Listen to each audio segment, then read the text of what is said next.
Good evening sir. Good evening मित्री। So last class तक हमने सूडो फोर्स कंप्लीट कर लिया था। देखो अब तक हमें क्या क्या फोर्सेस के साथ डील करना आता है।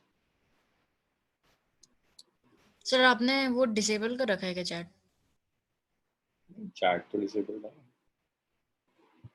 सो फोर्सेस हमने देखो अब तक क्या क्या फोर्सेस डील कर लिए। नॉर्मली एक्शन, टेंशन, वेट हो गया।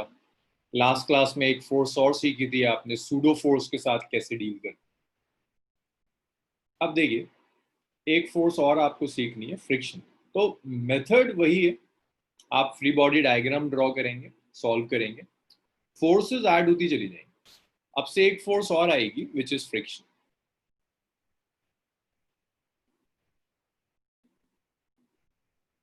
सो फ्रिक्शन इन जनरल एक फोर्स है जो रिलेटिव मोशन का अपोज करती है। कि अगर आपने एक सॉलिड सरफेस ली, दूसरी सॉलिड सरफेस पर एक बॉडी दूसरी बॉडी पर मूव कर रही है, लाइक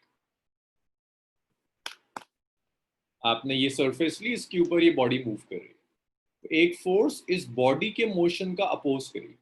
जो भी फोर्स इस बॉडी के मोशन का अपोज करेगी एज फ्रिक्शन।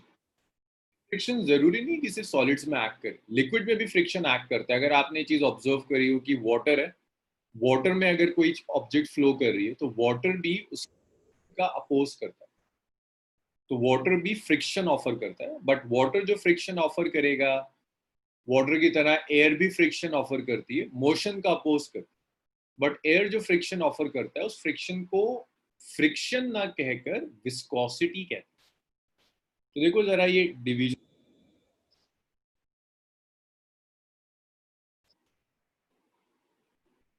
तो friction is a force which oppose relative motion। तो फ्रिक्शन एक फोर्स है जो फोर्स रिलेटिव मोशन का अपोज करेगी। तो जो भी फोर्स रिलेटिव मोशन का अपोज करती है, that force is known as friction. देखो टाइप्स ऑफ फ्रिक्शंस क्या क्या है।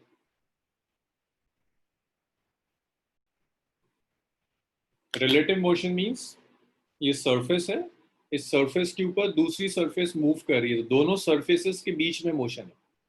अगर ये दोनों एक साथ मूव कर दें तो इनके बीच में कोई मोशन नहीं है। मोशन तब है जब दोनों एक साथ मूव, ये relative motion.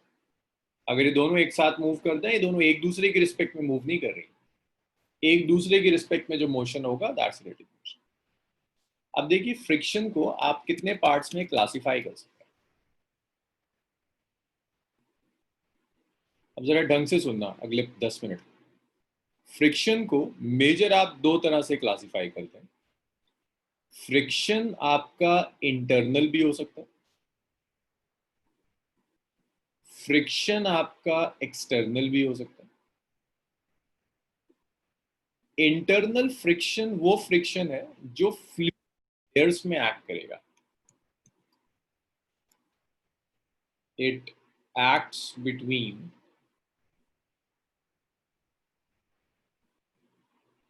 layers of fluid।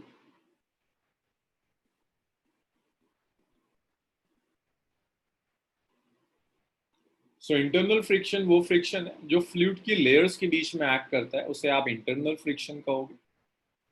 External friction वो फ्रिक्शन है जो अलग अलग सॉलिड सर्फेसेस में काम करता है। इट एक्ट्स बिटवीन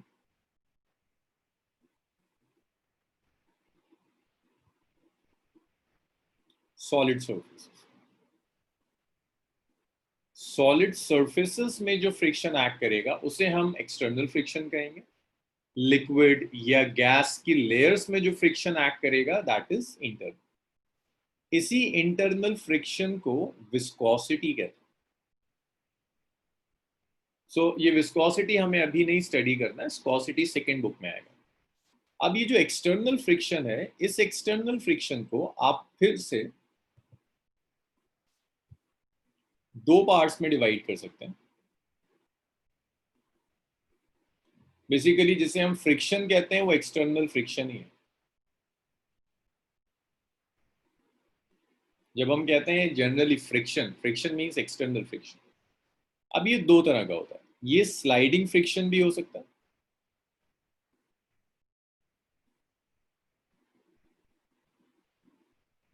ये तब भी एक्ट कर सकता है जब दो एक सरफेस दूसरी सरफेस पर स्लाइड कर रही है, और यही फ्रिक्शन रोलिंग फ्रिक्शन भी हो सकता है। इसी फ्रिक्शन को आप रोलिंग फ्रिक्शन भी करें। तो दो सरफेसेस के बीच में जो फ्रिक्शन एक्ट कर रहा है वो फ्रिक्शन स्लाइडिंग भी हो सकता है, जैसे एक सरफेस दूसरे पे स्लाइड करी, जो एग्जांपल मैं आपको दे रहा हूँ, या स्लाइडिंग फ्रिक्शन एक्ट कर रहा है। और यही फ्रिक्शन रोलिंग भी हो सकता है, जैसे टायर है, टायर रोड पर रोल कर रहा है, तो वहां जो फ्रिक्शन एक्ट करेगा that is a rolling. Excuse me sir. हाँ जान, सर अगर किसी इंक्लाइन प्लेन पे कोई बॉल रख दी जाए तो वो कौन सा फ्रिक्शन होगा? दोनों फ्रिक्शन एक्ट करेंगे, रोलिंग भी एक्ट करेगा और उसमें स्लाइडिंग भी एक्ट करेगा, दोनों ओके सर। करेगी और रोल भी। स्लाइडिंग फ्रिक्शन है, इसको फर्दर हम तीन पार्ट्स में क्लासिफाई कर सकते हैं। This sliding friction could be static, this sliding friction could be dynamic, और एक और बीच में डाल देता है, दिस कुड बी लिमिटिंग, और दिस कुड बी डायनामिक कहो या काइनेटिक कहो। अभी देखेंगे डिटेल में इनका मतलब क्या है। तो ये डिवीजन है फ्रिक्शंस के, इंटरनल और एक्सटर्नल होता है। इंटरनल फ्रिक्शन फ्लूइड की लेयर्स के बीच में एक्ट करेगा, तो इंटरनल फ्रिक्शन सिर्फ फ्लूइड्स के लिए, सॉलिड लिक्विड्स और गैसेस के लिए, इसे विस्कोसिटी कहते हैं। एक्सटर्नल फ्रिक्शन अलग अलग सॉलिड सर्फेसेस में एक्ट करता है। एक्सटर्नल फ्रिक्शन को दो पार्ट्स में डिवाइड कर सकते हैं, स्लाइडिंग फ्रिक्शन और रोलिंग फ्रिक्शन। स्लाइडिंग तीन तरह का होगा, स्टैटिक, लिमिटिंग और काइनेटिक। इतना लिखिए। कोई डाउट है इसमें तो बताइए मुझे, नहीं तो आगे बढ़ते हैं। हालांकि इसमें कुछ ऐसा है नहीं कि अभी हम डिस्कस कर पाए। सर हाँ युवराज। सर इंटरनल फ्रिक्शन एक्ट कैसे करती है, like act between layers of fluid, तो मतलब दो अलग फ्लूइड या एक ही फ्लूइड के अंदर? तो वाटर भी फ्लो कर रहा है, वाटर लेयर्स की फॉर्म में फ्लो करता है, तो वाटर की एक लेयर और दूसरी लेयर एक दूसरे के मोशन को अपोज करेगी, वो हाँ। विस्कोसिटी। अच्छा सर, तभी हम देखते हैं जो वो थोड़ी सी लेयर बनती है पानी की जब वो फ्लो कर रहा होता है। हाँ, अब ये आप तब फील कर सकते हैं अगर आप वाटर लो और हनी लो, दोनों को फ्लो कराओ, किसका फ्लो ज्यादा रिस्ट्रिक्टेड होगा? हनी का। हनी का। द रीजन इज वहां फ्रिक्शन ज्यादा है लेयर्स के बीच, viscosity. And external friction sir कोई भी जैसे ऑब्जेक्ट हो गया, एक्सटर्नल फ्रिक्शन, हाँ, कोई भी दो कोई भी ऑब्जेक्ट हो गया। सॉलिड सर्फेसेस के बीच में जो है। Sir excuse me sir. Sir अगर कोई सॉलिड चीज किसी लिक्विड के ऊपर रखी है तो उन दोनों में भी फ्रिक्शन होगा? विस्कोसिटी एक्ट करेगी वहां, सॉलिड ये एक्सटर्नल फ्रिक्शन नहीं एक्ट करेगा, वहां विस्कोसिटी एक्ट करना चाहिए। जैसे ही फ्लूइड आ जाएगा, फ्लूइड के आते ही विस्कोसिटी आनी शुरू हो जाएगी। सर दोनों में से कोई एक चीज भी फ्लूइड हो तो विस्कोसिटी एक्ट करती है? Okay sir. फ्रिक्शन तब आएगा जब दोनों सॉलिड होंगे। Yes, in air resistance also a friction.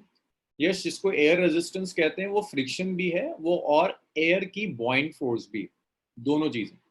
Air भी फ्रिक्शन ऑफर करता है, तो एयर रेजिस्टेंस में हम दोनों चीजें काउंट करते हैं, एयर का अप्लाई करा हुआ फ्रिक्शन भी, और एयर जो बॉइंट फोर्स अप्लाई करते हैं। जो total opposing force air apply कर रहे हैं उसे आप रेजिस्टेंस कहते हैं, एयर रेजिस्टेंस।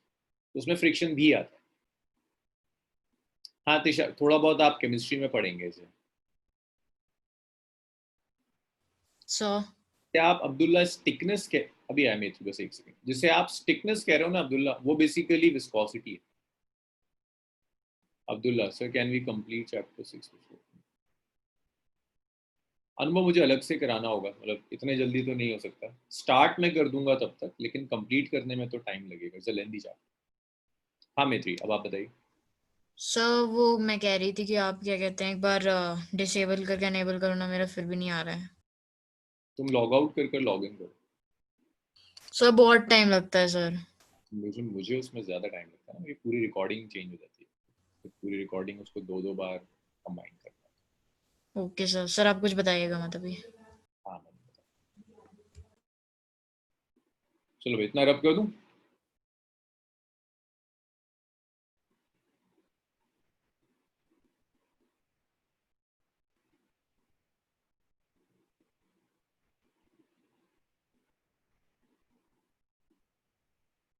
चलिए इसको मैं रब कर रहा हूँ। सो अभी फिलहाल हमें हर जगह गौरव जहां भी वाटर या गैसेस हैं वहां फ्रिक्शन जरूर होगा, फ्रिक्शन से आप बच नहीं सकते, विस्कोसिटी वहां भी होगी। सिर्फ जहां सिर्फ अटलांटिक ओशन है वहां भी उसकी वाटर की लेयर्स के बीच में फ्रिक्शन काम कर रहा है, विच इज विस्कोसिटी। दो अलग अलग ओशन का वाटर होना जरूरी नहीं है। अगर एक ओशन है उसका वाटर है तब भी विस्कोसिटी है, दो अलग अलग ओशंस के वाटर कहीं मिक्स कर रहे हैं वहां भी विस्कोसिटी है। द नेक्स्ट इज, अब हमें बहुत डिटेल में स्लाइडिंग फ्रिक्शन पढ़ना है। रोलिंग फ्रिक्शन बहुत कम होता है, तो रोलिंग फ्रिक्शन तो बहुत डिटेल में हम डिस्कस नहीं करेंगे, बट स्लाइडिंग फ्रिक्शन आपके पास बहुत डिटेल में। So let's start with sliding friction. So sliding में भी ये तीन फ्रिक्शंस आपको आने चाहिए, स्टैटिक,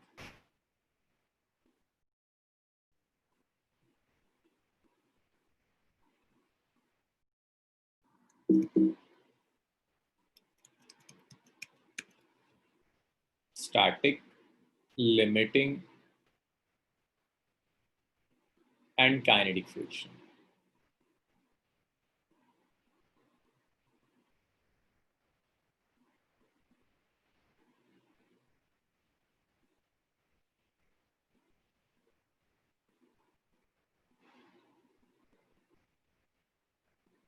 So ये तीन तरह के फ्रिक्शंस हैं, static friction, limiting friction and kinetic friction.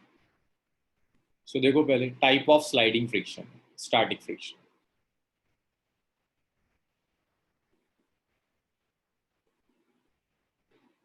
Static friction तब एक्ट करता है जब तक एक्चुअल मोशन शुरू नहीं हुआ। अगर एक बॉडी दूसरे बॉडी पर स्लाइड करना शुरू नहीं करती, जब तक एक्चुअल मोशन स्टार्ट नहीं होगा तब तक स्टैटिक फ्रिक्शन एक्ट करेगा। सो देखो स्टैटिक फ्रिक्शन का एग्जांपल देखो, जैसे अगर मैं एक ब्लॉक ले रहा हूँ, यहाँ देखिए जरा, मैंने एक ब्लॉक ले लिया, इस ब्लॉक को एक सरफेस के ऊपर रख दिया,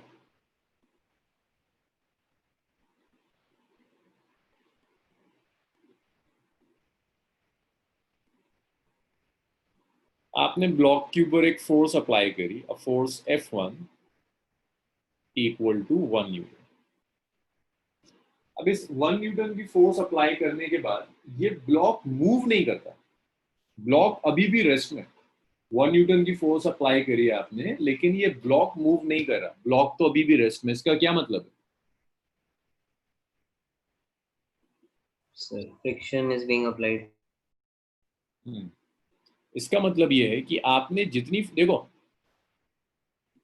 इसका रीजन ये कि आपने 1 न्यूटन की फोर्स अप्लाई करी, ये मूव नहीं कर रहा। इसका मतलब ये हुआ कि जिस डायरेक्शन में आपने अप्लाइड फोर्स दी है, this is your applied, this is your applied force. So opposite direction में एग्जैक्टली 1 न्यूटन की फ्रिक्शनल फोर्स एक्ट कर। तो if your applied force is 1 Newton, तो जो फ्रिक्शनल फोर्स एक्ट कर रही है वो फ्रिक्शनल फोर्स भी 1 न्यूटन, सिंपली, इसलिए बॉडी मूव नहीं कर रही। अगर एक नेट फोर्स एक्ट कर जाएगी then body will move. Similarly मैंने अप्लाइड फोर्स इंक्रीज कर दी 2 न्यूटन, तो ये जो फ्रिक्शन है, ये फ्रिक्शन है आपका स्टैटिक फ्रिक्शन। मैंने अप्लाइड फोर्स थोड़ी और बढ़ा दी, मैंने अप्लाइड फोर्स बढ़ाकर 2 न्यूटन कर दिया, बॉडी अब भी मूव नहीं करती। अब भी मूव न करने का मतलब है कि जो फ्रिक्शन एक्ट करेगा, that friction is again 2 Newton. 2 Newton का फ्रिक्शन एक्ट कर रहा है, ये अब भी नहीं मूव कर रहा। आप अप्लाइड फोर्स और बढ़ा दी, 3 न्यूटन कर दिया, अब भी नहीं मूव करता, दैट मीन्स जो फ्रिक्शन एक्ट कर रहा है, दैट फ्रिक्शन इज 3 न्यूटन। जब मूव करेगा तब देखेंगे अब्दुल्ला। तो जब तक बॉडी मूव नहीं कर रही तब तक जो फ्रिक्शन एक्ट करता है, उस फ्रिक्शन को आप स्टैटिक फ्रिक्शन कहते हैं। सर हाँ सुन बोलो। सर वो 3 न्यूटन से ज्यादा नहीं हो सकता? क्या? सर जो मतलब वो फ्रिक्शन है वो 3 न्यूटन से ज्यादा नहीं हो सकता? फ्रिक्शन अगर ऐसा हो जाता तो कितना मजा आता। Sir if possible. अब बताओ मुझे, अगर ऐसा हो जाता तो कितना मजा आता।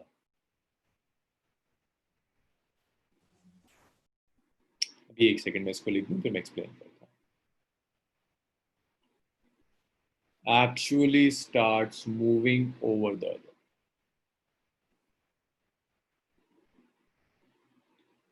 देखिए, अगर फ्रिक्शन अप्लाइड फोर्स से ज्यादा हो जाए, अगर ऐसा होता मेथ्री, तो बॉडी को मूव कराने के लिए फोर्स की जरूरत ही नहीं थी। मैंने इसको यहाँ रख दिया।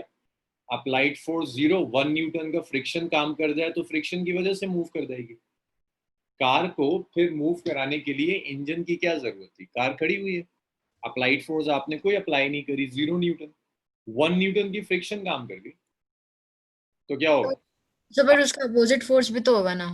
कौन लगाएगा? फ्रिक्शन ही तो होता है ऑपोजिंग फोर्स, और ऑपोजिट कहां से आएगा? सर नहीं, उसके मोशन को जो अपोज करेगा। रिएक्शन की बात करें? Yes sir. रिएक्शन और एक्शन दोनों कार पर एक्ट करेगा या रिएक्शन अर्थ पर एक्ट करेगा?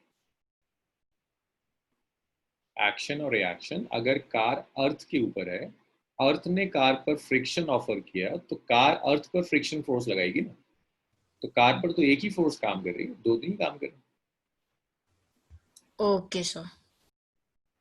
सो अगर फ्रिक्शन अप्लाइड फोर्स से ज्यादा हो जाए तो मजा आ जाएगा, फ्रिक्शन की वजह से बॉडी मूव कर जाएगी, बट फ्रिक्शन मोशन का जनरली अपोज करता है। अब्दुल्ला क्या कह रहा है? हर बार तो फ्रिक्शन आएगा सर, 1 न्यूटन की फोर्स हर बार एक्ट करती है अगर बॉडी रेस्ट पे भी हो।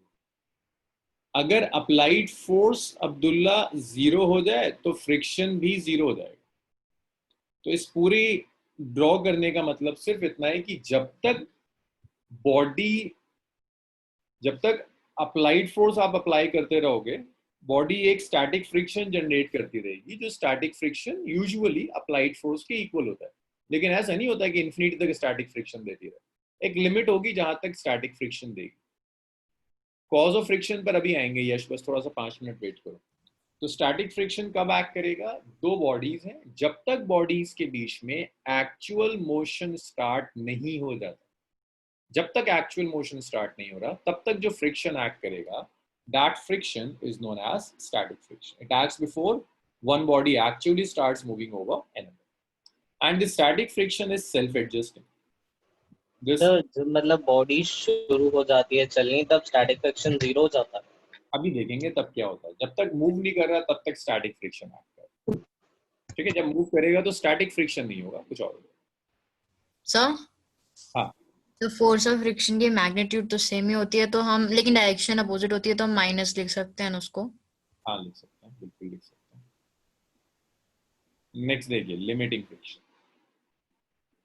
देखिए, सर हाँ कैस्पर, अगर वो फोर्स बॉडी यूनिफॉर्म वेलोसिटी से जा रहा है तो अभी आएंगे, अभी अच्छा, आएंगे, नहीं आऊंगा मैं। अभी तो है तब का वो एक ही चीज मुझे 5 बार डिस्कस करनी पड़ेगी। मैं आऊंगा जब मूव करेगा, काइनेटिक पर आऊंगा, तब डिस्कस करेंगे। बचा के रखो जरा कुछ। तो स्टैटिक कब यस सर। मोशन शुरू नहीं हुआ था। लिमिटिंग देखो, असल में मैं आज चाहता हूँ मैं कुछ थोड़ा बहुत पढ़ा दूं। कल तो मैं कुछ भी नहीं करा पाया था, एक तुम्हारे डाउट्स के चक्कर में मेरा सूडो फोर्स ही हो पाया। सूडो फोर्स आधे घंटे का टॉपिक होता है। सर आपने सेल्फ एडजस्टिंग क्यों लिखा था? देखो जरा यहाँ, स्टैटिक फ्रिक्शन की वैल्यू फिक्स्ड है या चेंज हो रही है? मित्री, तो चेंज। किस उसके अकॉर्डिंग चेंज कर रहा है? अप्लाइड फोर्स के अकॉर्डिंग। यस सर, चेंज कर रहा है। इसलिए इसको कहते हैं सेल्फ एडजस्ट, चेंज होता चला जाएगा। अप्लाइड फोर्स अगर मैंने 4 न्यूटन ले ली, अप्लाइड फोर्स जो 4 न्यूटन है, और मैं कह रहा हूँ बॉडी अब भी मूव नहीं कर रही, दैट मीन्स फ्रिक्शन कितना होगा? 4 न्यूटन। अब मैं आपसे कहता हूँ this is the maximum friction जो ये सरफेस अप्लाई कर सकती है। This is the maximum static friction जो ये सरफेस अप्लाई कर सकती है। 4 न्यूटन से ज्यादा की फ्रिक्शन ये सरफेस अप्लाई नहीं कर सकती। इसका मतलब ये हुआ कि अगर मैंने फोर्स जरा सी भी इंक्रीज कर दी, ये बॉडी मूव कर दे। तो लिमिटिंग फ्रिक्शन कब एक्ट करती है? जब बॉडी जस्ट मूव करने वाली, जब बॉडी जस्ट मूव करने वाली होती है, तब लिमिटिंग फ्रिक्शन एक्ट करेगा। बट एक्चुअल मोशन अभी शुरू नहीं हुआ है। This limiting friction is basically the maximum value of static friction. Surface जो मैक्सिमम स्टैटिक फ्रिक्शन एक्ट कर सकता है is limiting friction. Static friction तो वेरिएबल है, अप्लाइड फोर्स के साथ साथ बढ़ता चला जाएगा, लेकिन एक स्टैटिक फ्रिक्शन की भी मैक्सिमम वैल्यू होगी। जो सरफेस मैक्सिमम वैल्यू जो होगी स्टैटिक फ्रिक्शन की, that is limiting friction. So maximum value of static friction, Excuse me, sir. एक मिनट युवराज, बस एक मिनट, इज लिमिटिंग फ्रिक्शन. तो स्टैटिक फ्रिक्शन की जो मैक्सिमम वैल्यू होगी, उस मैक्सिमम वैल्यू को हम लिमिटिंग फ्रिक्शन कहते हैं. और ये तब एक्ट करेगा जब एक्चुअल मोशन जस्ट स्टार्ट होने वाला हो. It acts when body just starts moving. तभी जस्ट मूव करने वाला है, तब ये लिमिटिंग फ्रिक्शन एक्ट करेगा. अभी एक्चुअल मोशन शुरू नहीं हुआ है. ये कुछ ऐसा है कि एक बहुत हैवी सा ब्लॉक है, मान लो बहुत हैवी ब्लॉक है. मैंने 1 न्यूटन की फोर्स अप्लाई करी, ये भी मूव नहीं करता. मैंने 2 न्यूटन की फोर्स अप्लाई करी, ये भी मूव नहीं करता. 3 न्यूटन अप्लाई किया, अब भी नहीं कर रहा. 4 अप्लाई किया, अब भी नहीं कर रहा. लेकिन फोर्स से जरा से भी ज्यादा दिया, ये मूव कर जाता है. इसका मतलब ये हुआ कि इस सरफेस जो मैक्सिमम फ्रिक्शन ऑफर कर सकता है, that maximum friction is 4 Newton. और उसी मैक्सिमम फ्रिक्शन को आप स्टैटिक फ्रिक्शन कहें, लिमिटिंग फ्रिक्शन कहें. हाँ युवराज, अब बताओ. Sir, but अगर limiting friction is the maximum value of static friction, तो हमें limiting friction की जरूरत क्या थी? लिमिटिंग फ्रिक्शन की जरूरत ये है कि आपको पता तो होना चाहिए कि बॉडी को मूव कराने के लिए कितनी फोर्स देनी होगी. मान लो ये रखा हुआ है इसके ऊपर, मैं तुमसे पूछता हूँ, मुझे बताओ इस ब्लॉक को मूव कराने के लिए कम से कम कितनी फोर्स देनी होगी. लिमिटिंग ओके सर, समझ गया सर. लिमिटिंग फ्रिक्शन कवर करने के लिए. लिमिटिंग फ्रिक्शन कवर करने के लिए आपको पता चल गया कि लिमिटिंग फ्रिक्शन 4 न्यूटन है, तो मूव कराने के लिए कितनी फोर्स देनी होगी? 4 से थोड़ी सी. 4 से थोड़ी सी ऊपर. हाँ मैत्री, आपका भी सेम क्वेश्चन था, मिल गया आंसर. Yes sir. ये डिसाइड करता है कि बॉडी मूव करेगी नहीं करेगी. अब एक बार अगर आपने से आपकी अप्लाइड फोर्स लिमिटिंग फ्रिक्शन से ज्यादा है, तो बॉडी मूव करना शुरू कर देगी. अब जो फ्रिक्शन एक्ट करेगा, उस फ्रिक्शन को आप काइनेटिक फ्रिक्शन कहते हैं. सो कैस्पल, अब मैं तुम्हारे डाउट की तरफ आ रहा हूँ. इसके बाद फिर तुम अपना डाउट पूछना जैसे ही इसे मैं खत्म करूँ. तो ये एक सरफेस है. इस सरफेस के ऊपर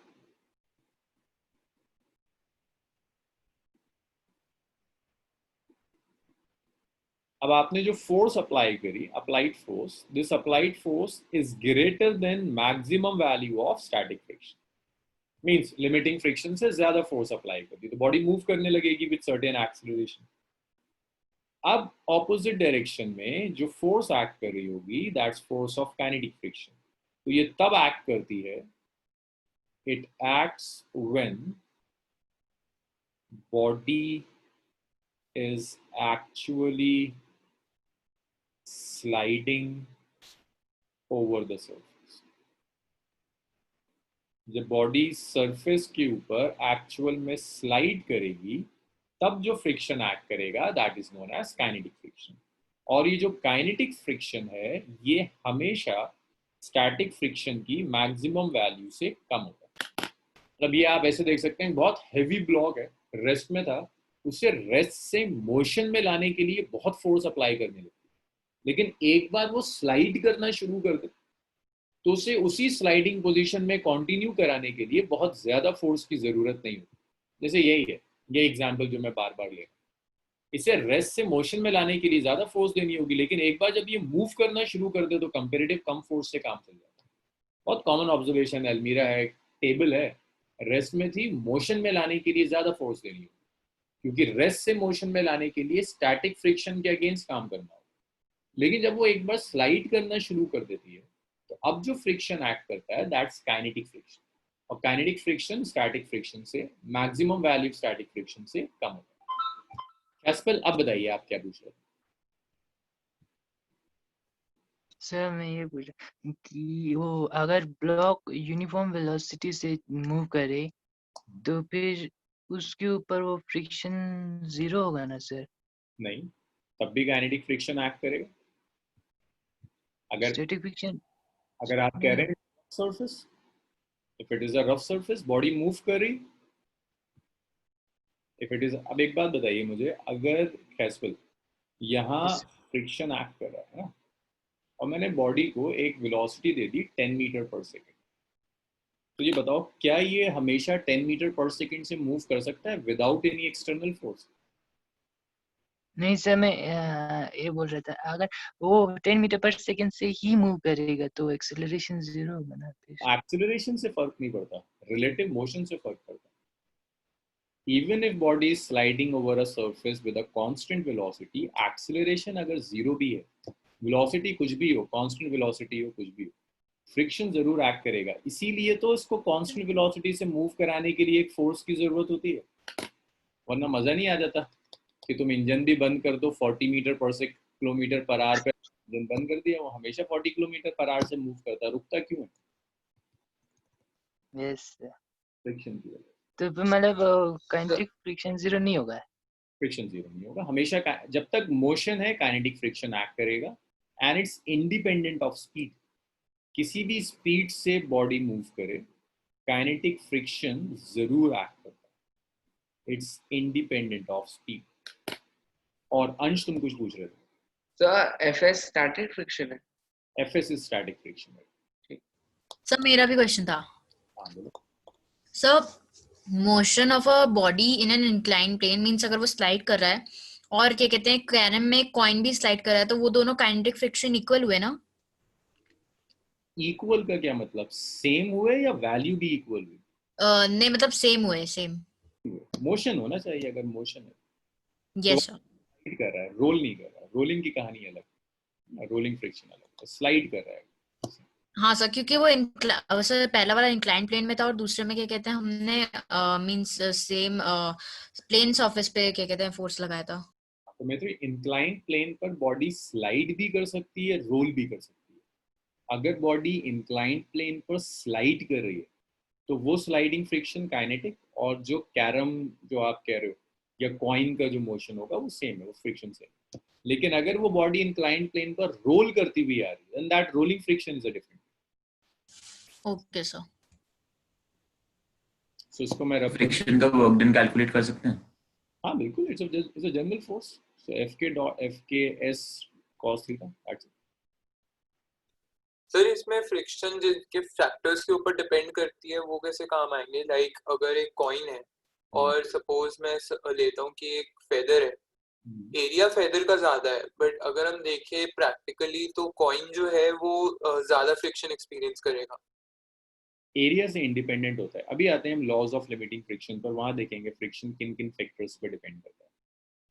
सो ये 3 टाइप ऑफ फ्रिक्शन समझ में आए सबको? दिव्यांशी, दिशा, जानवी, यश, यस सर। मनस्विन, Yes, sir. हो गया? कोई डाउट नहीं? एक्सक्यूज मी सर, हाँ जानवी। सर एक बार काइनेटिक फ्रिक्शन फिर से समझा दीजिए प्लीज।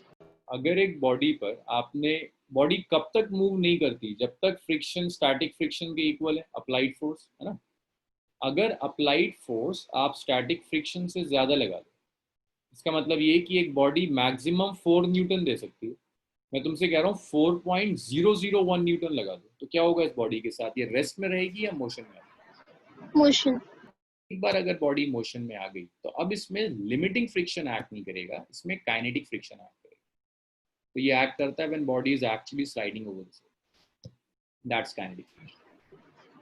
अगर ओके फ्रिक्शन होगा तो काइनेटिक, जब तक बॉडी रेस्ट में है स्टैटिक, और स्टैटिक की मैक्सिमम वैल्यू इज लिमिटिंग। वो आपने सर, ऊपर आपने ये क्या लिखा है इंडिपेंडेंट ऑफ स्पीड, इसका क्या मतलब है? कि बॉडी किसी भी स्पीड से मूव करे, काइनेटिक फ्रिक्शन की वैल्यू चेंज नहीं होगी। से अगर एक बॉडी की स्पीड 10 मीटर पर सेकंड है, I am saying that kinetic friction is 2 newton, तो इवन एट 100 मीटर पर second kinetic friction will remain 2 newton, speed पर depend. Okay sir. Sir sir आपने काइनेटिक फ्रिक्शन के नीचे क्या लिखा है? ए के उस साइड को, राइट को। ये greater than FS max, static अच्छा लाइट को स्टैटिक फ्रिक्शन की मैक्सिमम वैल्यू। इसे मैं रब कर दूं, अब सब लिख लिया? बताओ ना, रब कर दूंगा मैं भी जिसका नहीं यस हुआ। सर। Yes sir. नेक्स्ट अब यहाँ से एक क्वेश्चन आ जाता है, कहता है applied force versus friction graph plot करो। Plot applied force versus friction graph.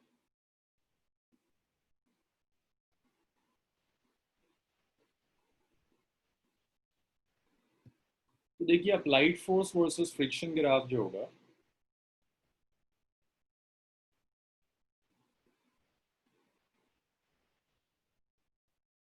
X axis पर मैंने अप्लाइड फोर्स ली हुई है, वाई एक्सिस पर मैंने फ्रिक्शन लिया हुआ।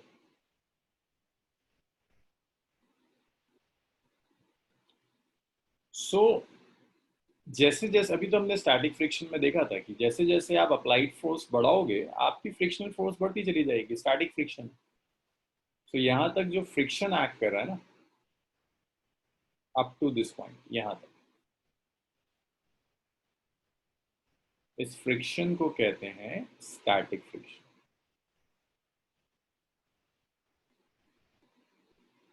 फिर स्टैटिक फ्रिक्शन की एक मैक्सिमम वैल्यू आएगी। क्या कहते हैं इस मैक्सिमम वैल्यू को?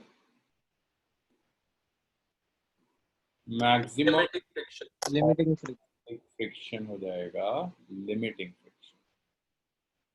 और उसके बाद जब ये मूव करना शुरू, और फोर्स बढ़ाओगे तो बॉडी मूव करना शुरू कर देगी, फ्रिक्शन कम हो जाएगा। तो बॉडी मूव करना शुरू करती है तो फ्रिक्शन कम हो जाता है। क्या नाम है इस फ्रिक्शन का? Dynamic friction. जब बॉडी मूव करना शुरू कर देगी तो जो फ्रिक्शन होगा दैट इज काइनेटिक फ्रिक्शन। सो ये एक बड़ा कॉमन सा है कि वो कहता है applied force versus frictional force. तो इसका मतलब यही है कि ये पॉइंट आउट करो कब तक स्टैटिक फ्रिक्शन, कब लिमिटिंग, और काइनेटिक कैसे वेरी करे, इतना लिखिए। फिर सीखते हैं कि मैथमेटिकली फ्रिक्शन कैसे कैलकुलेट करते हैं, फॉर्मूला वगैरह फ्रिक्शन का, इसको लिखिए। सर वो आपने काइनेटिक स्टेट बनाया, वो तो बस ऐसे ही है ना अभी, बताने के लिए बनाया ना आपने? नहीं नहीं नहीं, पार्ट है, ग्राफ का पार्ट।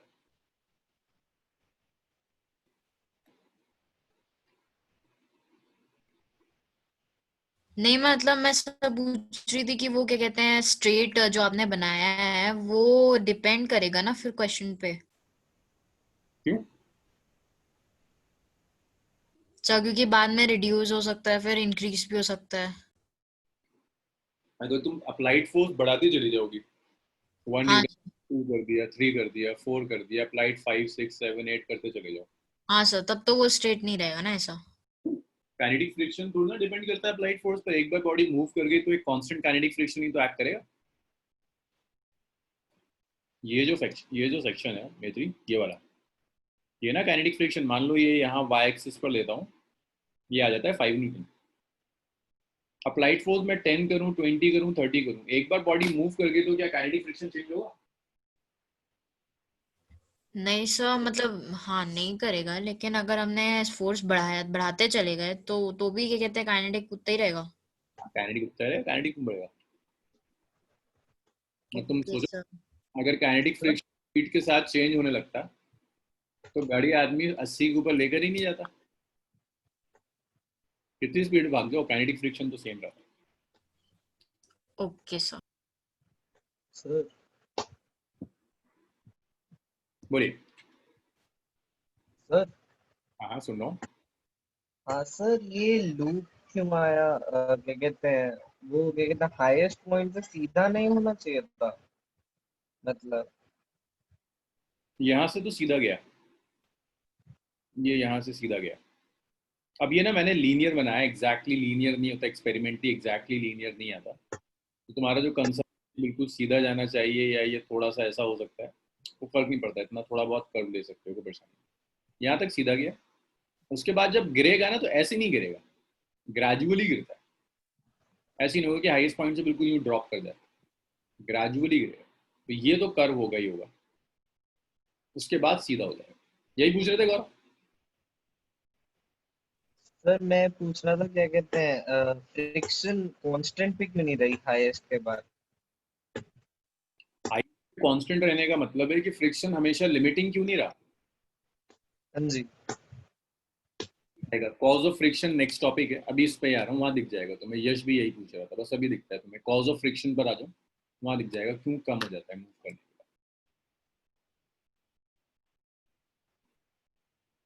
बाद। रब कर दूँ सब लिख चुके हैं। Yes sir. नेक्स्ट देखिए, the next is cause of friction.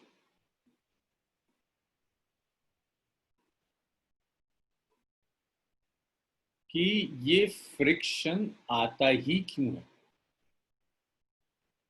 क्यों सिस्टम के अंदर फ्रिक्शन काम करना शुरू कर देता है, फ्रिक्शन आता ही क्यों है, दैट्स कॉज ऑफ फ्रिक्शन। तो देखो इसमें दो व्यूज हैं, एक ओल्ड व्यू है जो गलत है, एक रीसेंट जो रिसर्च है उसका व्यू है। तो मैं आपको दोनों बता देता हूँ, लेकिन ये सही है तो मैं इसको आगे लेके चलूंगा। ओल्ड व्यू का मतलब है, ओल्ड व्यू कहता है कि it arise due to irregularities in surface, irregularities in surface। तो अगर आपने दो सरफेसेस ले ली, दोनों सरफेसेस में कुछ इरेगुलरिटीज हैं, उन इरेगुलरिटीज की वजह से फ्रिक्शन आएगा। जैसे अगर आप कोई सरफेस लोगे ना, कितनी भी प्लेन सरफेस क्यों ना ले, अगर आप उसे एक स्ट्रॉन्ग माइक्रोस्कोप से देखोगे तो आपको दिखेगा कि यार ये स्ट्रेट नहीं है, इसमें इरेगुलरिटीज हैं, ये कुछ ऐसी सरफेस। इवन अगर आप ग्लास जो बहुत प्लेन दिखता है, ग्लास को भी देखोगे तो उसमें भी आपको ऐसी इरेगुलरिटीज दिखती। दूसरी सरफेस लेकर आए भाई, उसमें भी इरेगुलरिटीज होंगी। अब ये इरेगुलरिटीज एक दूसरे के साथ जाम हो जाएंगी। जैसे ऐसे कर कर अगर मैं अपने हाथ को जाम कर दूं, ये दो इरेगुलरिटीज हैं, एक दूसरे से लॉक हो गई। तो पहले माना जाता था ये जो लॉकिंग है, this locking is the cause of friction. But इसके बड़े इश्यूज हैं। अगर ये लॉकिंग फ्रिक्शन का कॉज होता तो फ्रिक्शन एरिया के साथ बढ़ता। जितना ज्यादा आप एरिया लेते उतना ज्यादा फ्रिक्शन एक्ट करता। अगर ये लॉकिंग कॉज होता फ्रिक्शन का तो ये एरिया पर डिपेंड करता। जैसे जैसे आप एरिया बढ़ाओगे फ्रिक्शन बढ़ता चला। बट मॉडर्न व्यू कहता है कि it arise due to intermolecular forces. It arise due to intermolecular forces in two surfaces। भाई ये दो सरफेस हैं, एक सरफेस ये है, एक सरफेस ये। इन दोनों सरफेसेस के बीच में जो इंटरमॉलिक्यूलर फोर्स एक्ट करेगी, उस इंटरमॉलिक्यूलर फोर्स की वजह से फ्रिक्शन आता है। That's the cause of friction, intermolecular forces between two surface. तो अगर आपने दो सरफेसेस ले ली, उन दो सरफेसेस के बीच में जो इंटरमॉलिक्यूलर फोर्स एक्ट करेगी, उस इंटरमॉलिक्यूलर फोर्स की वजह से फ्रिक्शन आएगा। अब इंटरमॉलिक्यूलर फोर्स क्या है भाई, ये दो सरफेसेस हैं, इसके भी एटम्स होगा, इसका भी एटम होगा, न्यूक्लियस है, इलेक्ट्रॉन्स हैं, electron nucleus oppositely charge attract करेंगे, उस इंटरमॉलिक्यूलर फोर्स की वजह से फ्रिक्शन आएगा। और ये जो इंटरमॉलिक्यूलर फोर्स है, ये एक तरह की कोल्ड वेल्डिंग बना लेता है। Intermolecular force makes cold welding. ये एक तरह की कोल्ड वेल्डिंग बना लेगा। अब हॉट वेल्डिंग होती है ना, जो वेल्ड करते हैं आयरन को। कोल्ड वेल्डिंग का एग्जांपल है जहां हीट इन्वॉल्व नहीं होती। लाइक अगर आपने देखा हो, आइस क्यूब्स ले लो आप, दो आइस क्यूब्स को एक साथ रख दो तो स्टिक कर जाते हैं। That is an example of cold welding. तो यहाँ पर, वहां कोल्ड वेल्डिंग का कॉज कुछ और है आयरन में, यहाँ जो कोल्ड वेल्डिंग है वो सिर्फ इंटरमॉलिक्यूलर फोर्सेस की वजह से, कि मैंने ये सरफेस ली, ये सरफेस ली, इन्हें रख दिया, इसके मॉलिक्यूल और इसके मॉलिक्यूल एक दूसरे को अट्रैक्ट करेंगे। भाई इलेक्ट्रिक फोर्सेस होंगे इसके एटम में और इसके एटम्स में, इसके मॉलिक्यूल में, इसके मॉलिक्यूल में। That's intermolecular force. वो इंटरमॉलिक्यूलर फोर्स फ्रिक्शन का कॉज है। अब वो इंटरमॉलिक्यूलर फोर्स पढ़ाना फिजिक्स का पोर्शन नहीं है, वो आप केमिस्ट्री का आपका पोर्शन है। वो इंटरमॉलिक्यूलर फोर्स रफनेस के साथ बढ़ जाती है। स्ट्रेंथ जितनी रफ सरफेस होगी, इंटरमॉलिक्यूलर फोर्स उतनी ही स्ट्रांग होती चली जाती। तो फ्रिक्शन इंटरमॉलिक्यूलर फोर्स पे डिपेंड करता है, independent of area. Intermolecular force इस पर नहीं डिपेंड करती कि इन दोनों सरफेसेस का एरिया कितना है। मैं ऐसे कांटेक्ट में रखूं या ऐसे कांटेक्ट में रखूं? देखो ऐसे एरिया ज्यादा है, मैं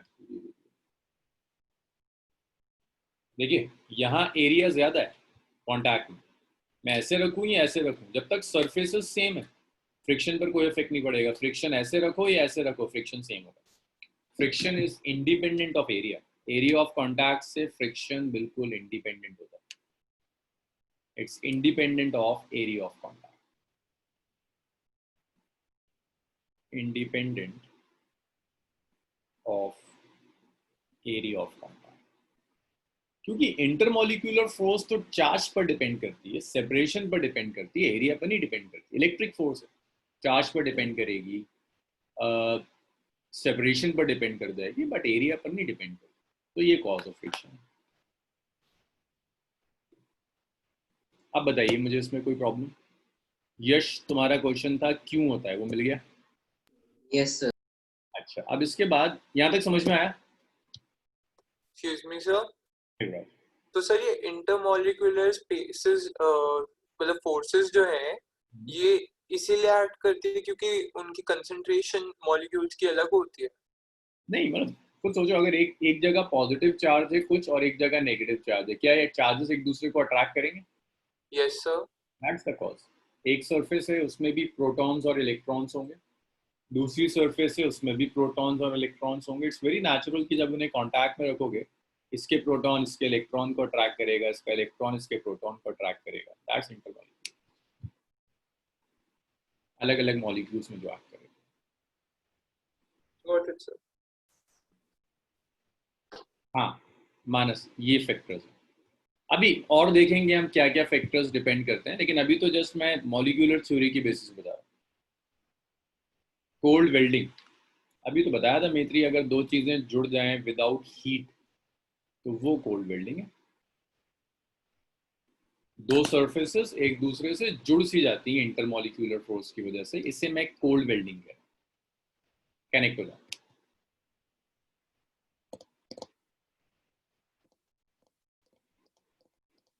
अब इसमें एक क्वेश्चन था गौरव का कि जब बॉडी मूव करती है तो फ्रिक्शन कम क्यों हो जाता है? तो शायद गौरव अब तुम्हें आंसर मिल गया हो। अगर बॉडी मूव करेंगी ना कॉन्टिन्यूसली तो ये कोल्ड वेल्डिंग स्ट्रांग नहीं हो पा रही होती। अगर बॉडी रेस्ट में है तो इंटरमॉलिक्यूलर फोर्सेस स्ट्रांग थी, अगर ये मूव करने लगे तो वो वेल्डिंग स्ट्रांग नहीं हो पाती। इसीलिए जब बॉडी मूव करती है तो फ्रिक्शन कम हो जाता है, कांस्टेंट नहीं रहता। गौरव अब क्लियर हुआ? Yes sir. इसीलिए वहां पर डिक्रीज जो हो रहा था ग्राफ में, वो रीजन यही था कि जब बॉडी मूव करना शुरू करती है तो कोल्ड वेल्डिंग वीक होती चली जाती है। इंटरमॉलिक्यूलर फोर्सेस को स्ट्रांग होने के लिए टाइम चाहिए, जो टाइम नहीं मिलता, तो फ्रिक्शन कम होने लगता है, फ्रिक्शन कम हो जाता है। इतना लिख लीजिए और जब हो जाए तो बताइए। कौन सा मैत्री लास्ट वाला जो मैं गौरव का आंसर दे रहा था वो? नहीं sir, it's independent of area of contact. Independent of area of contact. तो देखो फ्रिक्शन जो दो सरफेसेस में डिपेंड करेगा, एक ये सरफेस है एक ये सरफेस है, ऐसे कांटेक्ट में आ गए, कुछ फ्रिक्शन एक्ट कर रहा होगा। अब इसके बाद अगर मैं ऐसे कांटेक्ट में रख दूं, देख रहा है इसका एरिया कम हो गया, बट चूंकि सरफेसेस सेम है तो दोनों ही केसेस में फ्रिक्शन सेम एक्ट करेगा। फ्रिक्शन एरिया पर डिपेंड नहीं करता कि कांटेक्ट एरिया कितना है। मींस अगर मैं दो सरफेसेस दो बॉडीज ऐसे कांटेक्ट में रखूं या मैं दो बॉडीज ऐसे कांटेक्ट में, दोनों केसेस में फ्रिक्शन सेम होगा। द रीजन इज जो इंटरमॉलिक्यूलर फोर्स है that is an electric force. Electric force charge पर डिपेंड कर सकती है, इलेक्ट्रिक फोर्स सेपरेशन पर डिपेंड कर सकती है, बट इलेक्ट्रिक फोर्स किसी भी हाल में एरिया पर डिपेंड नहीं करती। मानस दैट मीन्स आपकी सरफेस में रफनेस आप बढ़ा रहे हो, डिफॉर्मेशन मीन्स आप रफनेस बढ़ा रहे हो, और increasing surface this friction will increase, roughness will increase that strength of that intermolecular. Roughness की वजह से स्ट्रेंथ ऑफ इंटरमॉलिक्यूलर फोर्स बढ़ जाएगी, फ्रिक्शन बढ़ जाएगी। Deformation basically roughness. इतना आप लोगों ने लिख लिया है तो बताओ मुझे, इसे रब करते हैं फिर आगे बढ़ेंगे।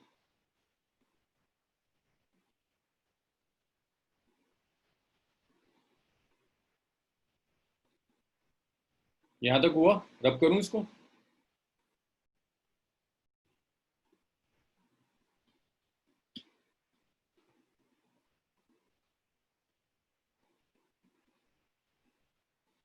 Sure.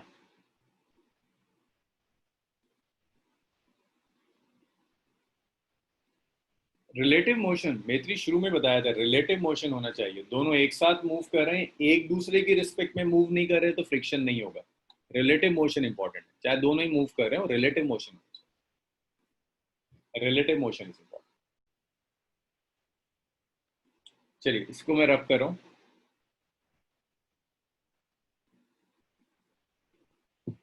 अब laws of friction,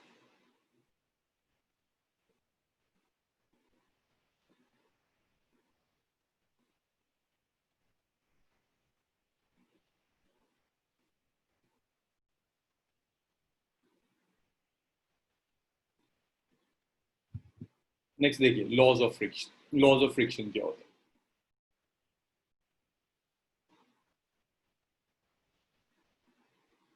laws of friction में फर्स्ट लॉ होता है कि फ्रिक्शन डिपेंड करता है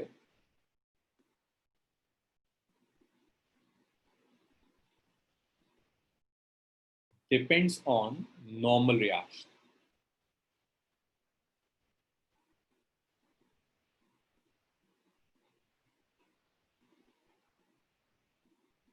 लाइक अगर मैंने एक सरफेस दे दिया आपको, चलिए लिमिटिंग फ्रिक्शन कैलकुलेट कर लेते हैं, तो इसे लॉज ऑफ लिमिटिंग फ्रिक्शन भी कहते हैं।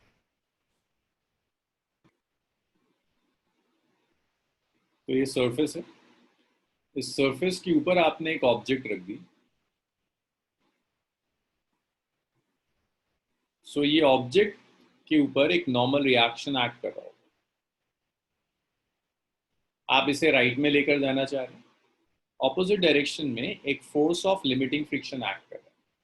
तो ये जो फोर्स ऑफ लिमिटिंग फ्रिक्शन है, it's proportional to normal reaction. जितना ज्यादा आप नॉर्मल रिएक्शन बढ़ाओगे, फोर्स ऑफ लिमिटिंग फ्रिक्शन उतना ही होता चला जाएगा। जब आप प्रोपोर्शनिटी का साइन हटाएंगे तो आप एक कांस्टेंट यूज, अच्छा एक पहला ही होगा, सेकंड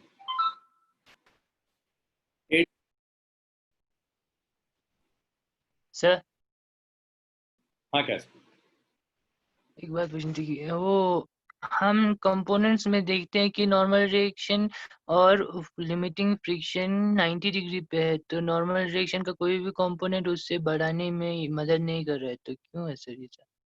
बिकॉज ये जितना स्ट्रॉन्ग नॉर्मल रिएक्शन होगा ना, उतनी स्ट्रॉन्ग इंटरमॉलिक्यूलर फोर्स होगी। This normal reaction control that intermolecular force. क्योंकि जब मैंने नॉर्मल रिएक्शन पढ़ाया था तब भी मैं बता रहा था कि नॉर्मल रिएक्शन आता है इलेक्ट्रोमैग्नेटिक फोर्सेस, दो सर्फेसेस, फ्रिक्शन का भी, so that intermolecular force is related to this normal reaction. इसलिए तो इसका मतलब डायरेक्ट सीधा सीधा कोई वो नहीं है सर? अभी है ना ये प्रोपोर्शनिटी का साइन लगाया हुआ, अभी तो कांस्टेंट आया है डायरेक्टली प्रोपोर्शनल। अभी ये कांस्टेंट और आएगा जो सरफेस की नेचर पे डिपेंड करेगा। It depends on nature of surface, nature of surface. तो देखिए लॉज ऑफ लिमिटिंग फ्रिक्शन कहता है, पहला लॉ, जो भी फ्रिक्शनल फोर्स होगी वो नॉर्मल रिएक्शन पर डिपेंड करेगी। तो अगर आपने एक बॉडी ली, उसे एक रफ सरफेस पर रख दिया, बॉडी और रफ सरफेस के बीच में एक नॉर्मल रिएक्शन n है, तो यहाँ जो भी लिमिटिंग फ्रिक्शन होगा वो प्रोपोर्शनल होगा नॉर्मल रिएक्शन। जितना ज्यादा नॉर्मल रिएक्शन उतना ज्यादा फोर्स ऑफ लिमिटिंग फ्रिक्शन। ये डिपेंड करता है नेचर ऑफ सरफेस की। आपकी जितनी ज्यादा रफ सरफेस होगी उतना ज्यादा फोर्स ऑफ लिमिटिंग फ्रिक्शन होगा। तो जब आप ये प्रोपोर्शनिटी का साइन हटाते हैं तो एक कांस्टेंट आता है, इस कांस्टेंट को कहते हैं coefficient of friction.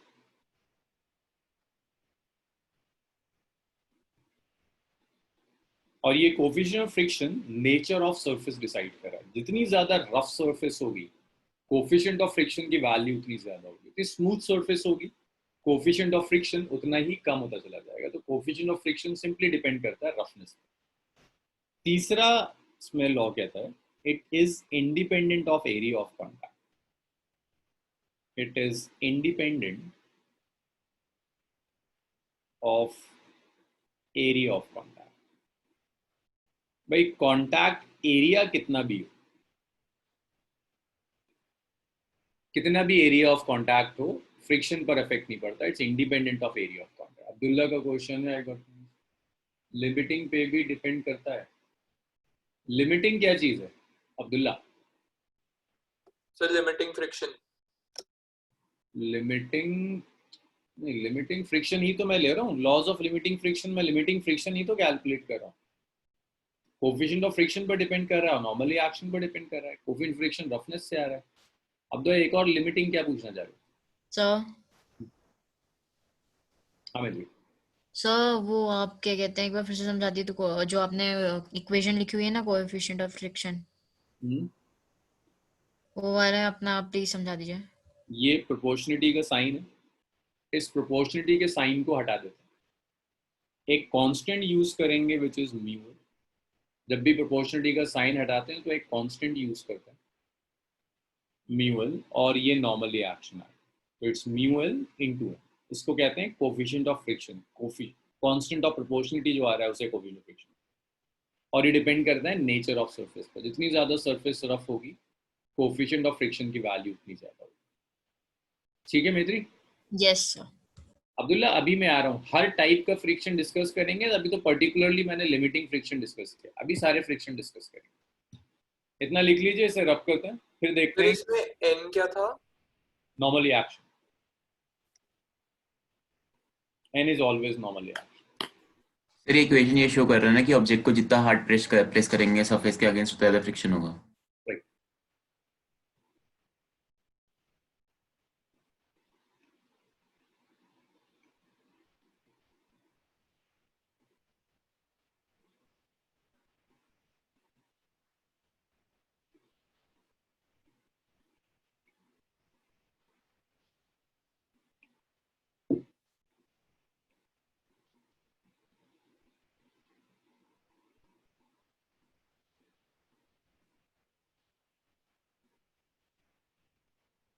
Sir coefficient of friction हमें दिया होगा क्वेश्चन में। हाँ, कोविड फ्रिक्शन गिवन होगा, बिल्कुल।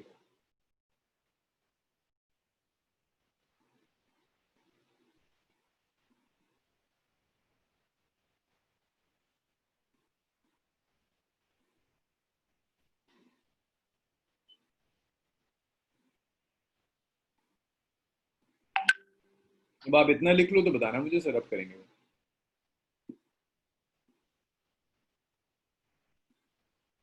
और जब तक आप बताओगे नहीं मुझे पता नहीं चलेगा, यही लटका रहेगा ये।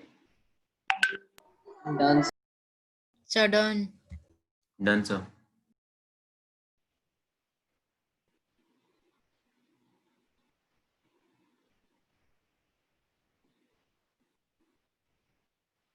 हो गया सर।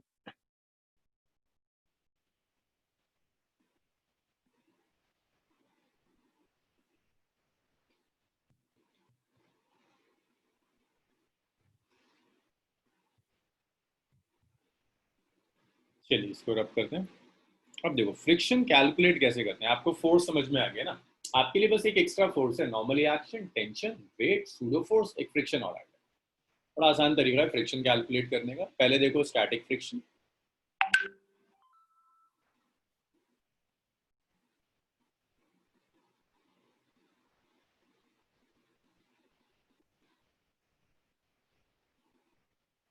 देखिए जो स्टैटिक फ्रिक्शन है ये आपने एक सरफेस ली,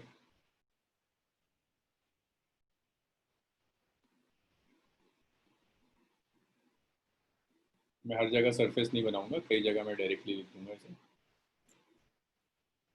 और इस सरफेस के ऊपर आपने इस बॉडी को रख दिया।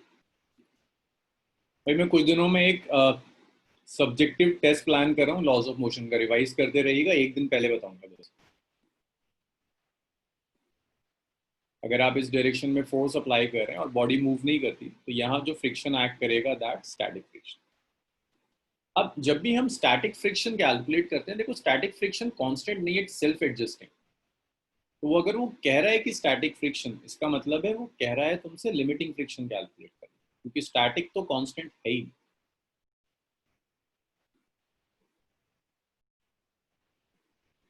स्टैटिक फ्रिक्शन तो सेल्फ एडजस्टिंग है। जब भी हम मैथमेटिकली कैलकुलेट करते हैं तो हम मैक्सिमम वैल्यू कैलकुलेट करते हैं। तो यहाँ पर जो मैक्सिमम वैल्यू है स्टैटिक फ्रिक्शन की, ये बैकवर्ड्स एक्ट कर रही है, और इसको आप लिमिटिंग फ्रिक्शन भी कह सकते हैं। डाउनवर्ड्स वेट एक्ट कर रहा है, अपवर्ड्स नॉर्मली एक्शन एक्ट कर रहा है, तो आप कह सकते हैं फोर्स ऑफ लिमिटिंग फ्रिक्शन होगा it's mu S into its coefficient of friction multiplied by normal reaction. That's force of limiting friction, mu s into. अब इस mu s की जगह आप mu l भी यूज कर लो, एक ही बात। mu l और mu s में कोई फर्क नहीं है। जब भी हम कैलकुलेट करते हैं मैथमेटिकली तो हम मैक्सिमम वैल्यू कैलकुलेट करते हैं। सेल्फ एडजस्टिंग नेचर किसी एक फॉर्मूले से नहीं आ सकता। जी अब्दुल्ला, mu s और mu l एक ही चीज। ये था स्टैटिक फ्रिक्शन। नेक्स्ट देखिए kinetic friction. Excuse me sir. जी सर हम एफ ऑफ एस के ऊपर एम आर क्यों लिखते थे? वो मैक्स मैक्स मैक्स लिखा हुआ। लिमिटिंग फ्रिक्शन को कहते हैं ना स्टैटिक फ्रिक्शन की maximum value. Okay sir. Kinetic friction is simple. Kinetic friction कब आएगा? जो बॉडी मूव कर रही है। काइनेटिक फ्रिक्शन को आप लिख सकते हैं म्यू के multiplied by, so this is kinetic friction which is mu के इनटू एन। म्यू के होता है coefficient of kinetic friction. Compare कर सकते हो जरा? तिशा मुझे बताओगी म्यू के और म्यू एस में क्या रिलेशन है, कैसे कंपेयर करेंगे म्यू के एस म्यू एस? तिशा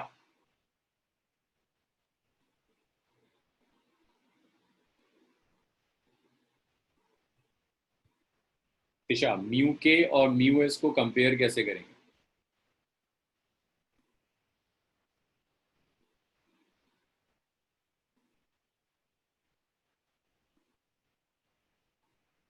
जब मूव करता है तो फ्रिक्शन बढ़ता है या कम हो जाता है?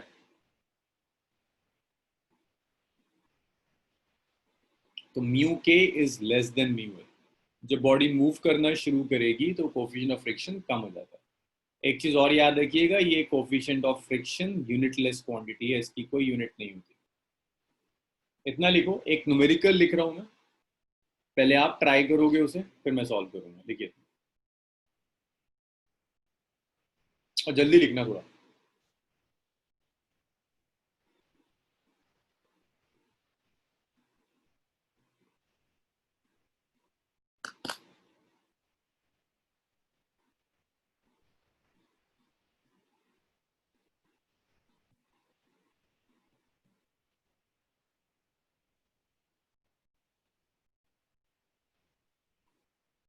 अनुभव इसको लॉग आउट करके लॉग इन करो, net issue.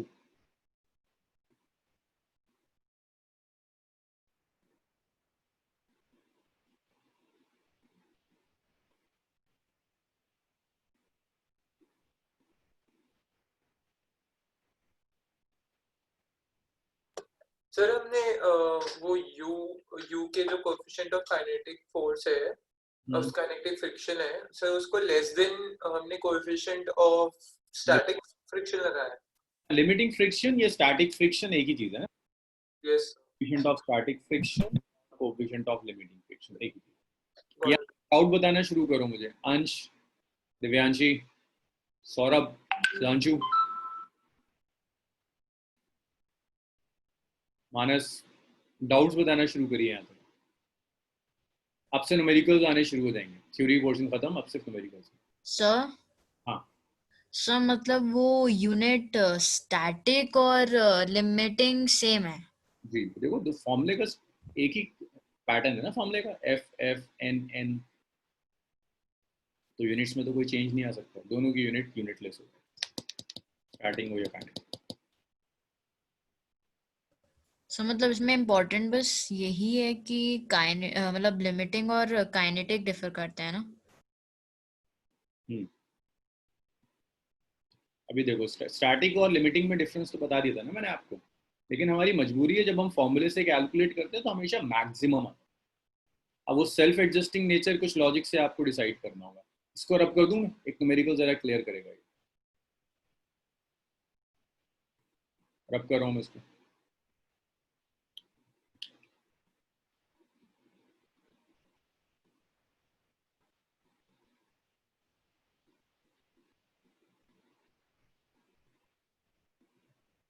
a body of mass 10 kg is placed on a rough surface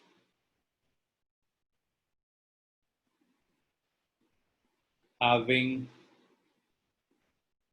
coefficient of friction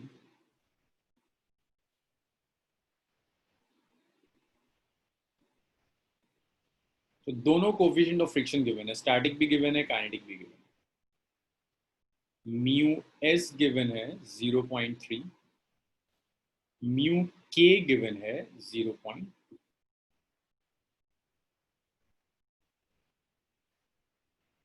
calculate force of friction.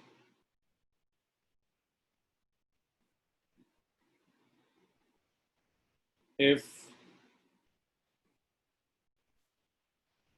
force of friction acting on the body, अब ये तुम्हें सोचना होगा कि कब कौन सा फ्रिक्शन एक्ट कर रहा होगा। Acting on the body if applied forces, sir जी 10 लेना है 9.8। if applied forces, first part,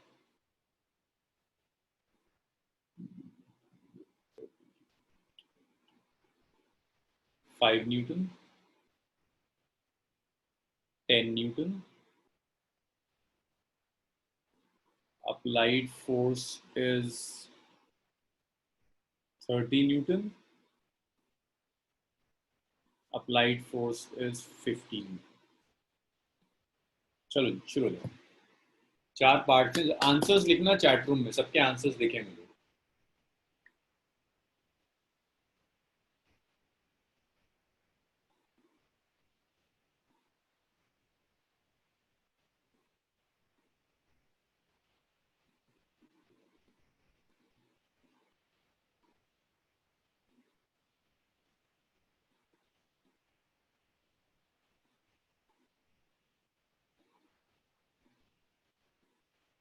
excuse me sir. जी सर लेकिन हमें ये कब पता लगेगा कि बॉडी कब मूव करनी शुरू कर गई है? इस क्वेश्चन में तुम्हें सब दिखना चाहिए। करो करो, ट्राई करो, सब दिखेगा। करो, सॉल्व करो, जितना समझ में आ रहा है करो। 5 मिनट दे रहा हूँ, फिर मैं सॉल्व करूँ।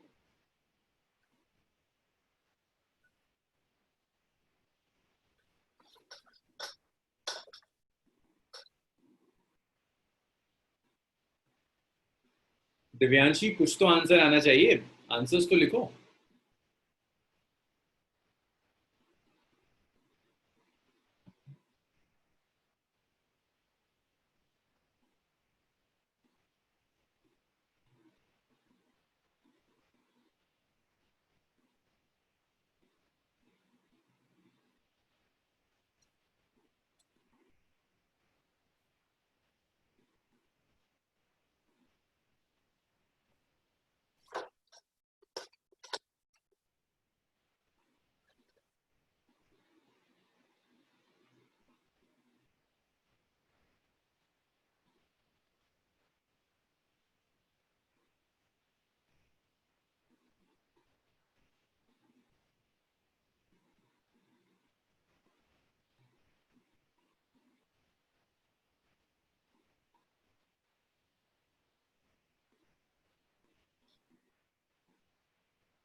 Excuse me sir.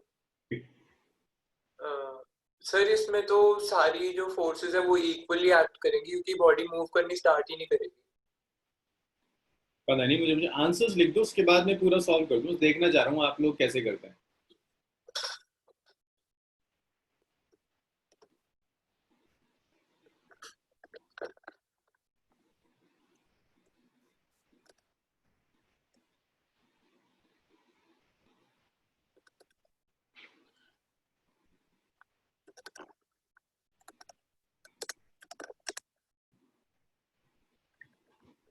युवराज का आंसर आया है और मैत्री का तो नहीं आया। मानस, यश,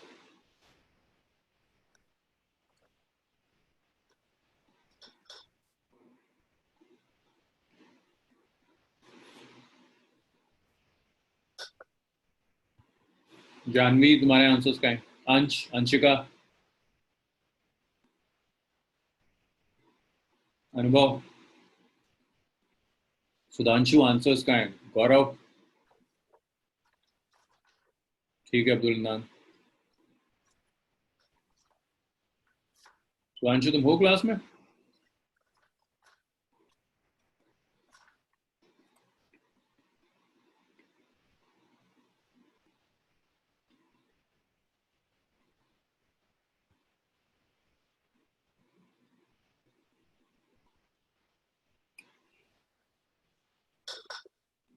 जानवी कुछ नहीं आया कैलकुलेट, एक भी नहीं हुआ पार्ट।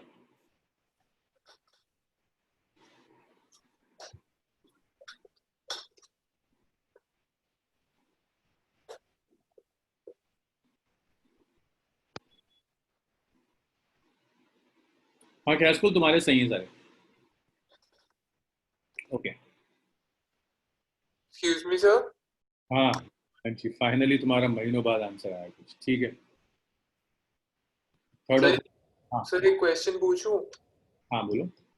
सर जैसे इसमें 0.3 जो है वो हमारी स्टैटिक फोर्स की वो है जो कांस्टेंट है, तो सर लेकिन इससे हमारा ये क्यों आ रहा है कि स्टैटिक लिमिटिंग फोर्स को ओवरकम करने के लिए कम फोर्स लगेगी कंपैरेटिव टू काइनेटिक वाली जो फोर्स है?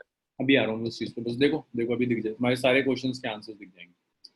सो जब भी वो आपसे कहता है ना फ्रिक्शन कैलकुलेट करने के लिए, तो प्रॉब्लम स्टार्ट करने से पहले लिमिटिंग फ्रिक्शन, जिसे तुम maximum value of static friction भी कह सकते हो, उसे कैलकुलेट करके रख लो। इसे म्यू एल कहो या क्वेश्चन में म्यू एस दिया हुआ एक ही चीज है। तो देखो यहाँ नॉर्मली एक्शन कैसे कैलकुलेट करेंगे, जानवी कैलकुलेट करो, चाहे गलत आ रहा हो कुछ तो करो। डाउनवर्ड्स वेट एक्ट कर रहा है 10 जी। अंश और अंशिका तुम दोनों कुछ नहीं करो। सर ये तो 30 आया था मेरा, 33.33।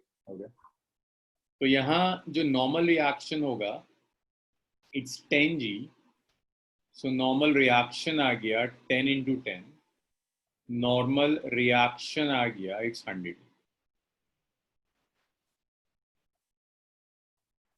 तो यहाँ पर एक 100 न्यूटन का नॉर्मल रिएक्शन एक्ट कर रहा है। तो यहाँ से आप फोर्स ऑफ लिमिटिंग फ्रिक्शन और maximum value of static friction निकाल सकते हो। म्यू एस कितना है, 0.3 multiplied by 100। So force of limiting friction or maximum value of force of static friction is 30। सबसे पहले हम मैक्सिमम वैल्यू निकाल के रखते हैं। इसके बाद अब आ जाओ क्वेश्चन पे। फर्स्ट पार्ट में कह रहा है कि अप्लाइड फोर्स इज 5 न्यूटन, तो फ्रिक्शन कुछ लोगों का 30 आंसर आ रहा था। तो देखो बहुत सीधी सी बात है, फ्रिक्शन कभी भी अप्लाइड फोर्स से ज्यादा नहीं हो सकता ना। ये जो आपने कैलकुलेट करा है, this is the maximum value of friction.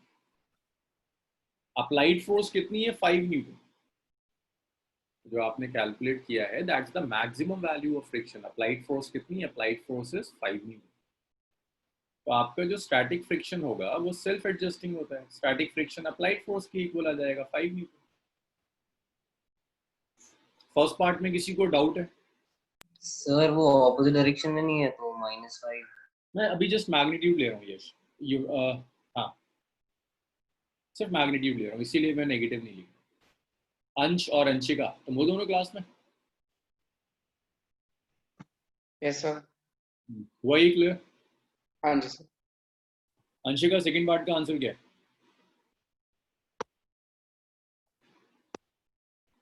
Anshika second sir part. ये फर्स्ट वाले में एन कैसे आया? नॉर्मली एक्शन देखो, सरफेस को रखा है यहाँ मैंने, बॉडी को सरफेस पे रख दिया। डाउनवर्ड्स वेट एक्ट कर रहा है, upwards normally action. Y axis के लॉन्ग तो कोई मोशन नहीं है, तो वाई एक्सिस के लॉन्ग इक्विलिब्रियम होगा। जितनी फोर्स ऊपर उतनी फोर्स नीचे, जितनी फोर्स अपवर्ड्स एक्ट करेगी वाई के लॉन्ग उतनी फोर्स डाउनवर्ड्स एक्ट करेगी। अपवर्ड्स कितना एक्ट कर रहा है, एन। डाउनवर्ड्स कितना एक्ट कर रहा है, 10 g. So N is 10 into 10, 100 हो गया। आंशिका हुआ इतना? हाँ जी सर। नहीं सर, मैं फर्स्ट पार्ट का पूछ रही थी, फर्स्ट पार्ट का आंसर। अच्छा फर्स्ट पार्ट देखो, हमने लिमिटिंग फ्रिक्शन कैलकुलेट किया, मींस स्टैटिक फ्रिक्शन की मैक्सिमम वैल्यू कैलकुलेट करी, वो कितना आया, 30। अप्लाइड 5 है, तो मुझे बताओ क्या फ्रिक्शन कभी अप्लाइड फोर्स को एक्सीड कर सकता है? No sir. स्टैटिक फ्रिक्शन कैसा होता है? Self adjusting. जितनी अप्लाइड फोर्स होगी उतना स्टैटिक फ्रिक्शन होगा। अप्लाइड फोर्स कितनी थी? 5, तो स्टैटिक फ्रिक्शन भी कितना आ गया? 5 आ गया। ओके अब सेकंड पार्ट का आंसर बताओ अंशिका, अगर ये समझ में आया तो सेकंड पार्ट भी होना चाहिए। अब अप्लाइड फोर्स है 10 न्यूटन, बता सकती हो स्टैटिक फ्रिक्शन कितना होगा?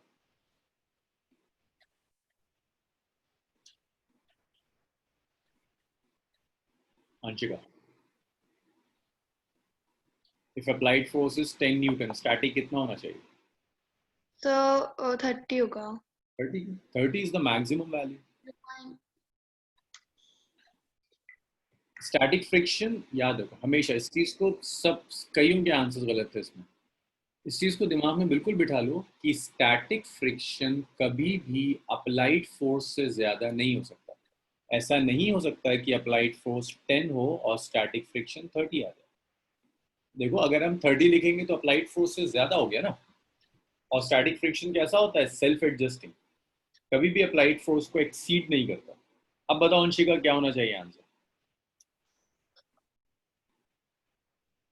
वही लॉजिक लगाओ जो यहाँ लगाया था फर्स्ट पार्ट। सर तो 10 ही होगा। हाँ, जितनी अप्लाइड फोर्स है उतना ही स्टैटिक फ्रिक्शन होगा, 10 न्यूटन ही होगा। थर्ड पार्ट, थर्ड पार्ट में जो अप्लाइड फोर्स है वो अप्लाइड फोर्स है 30 न्यूटन। अंश बताओ जरा स्टैटिक फ्रिक्शन कितना होगा?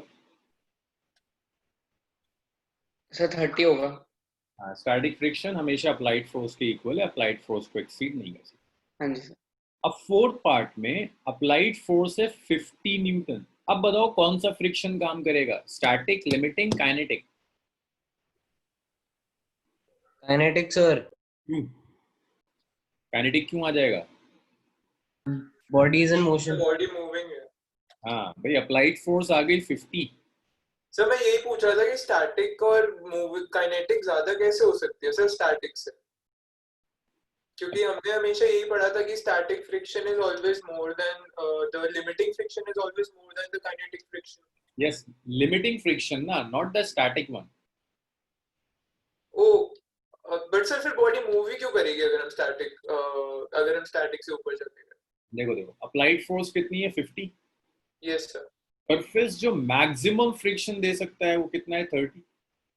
Yes sir. सर वो लिमिटिंग ही होगी ना फिर, क्योंकि वो मैक्सिमम वो था। सुनो ना, applied force maximum value of friction हो गई। अब क्या होना चाहिए? बॉडी रेस्ट में रहेगी या मूव कर जाएगी? बताओ।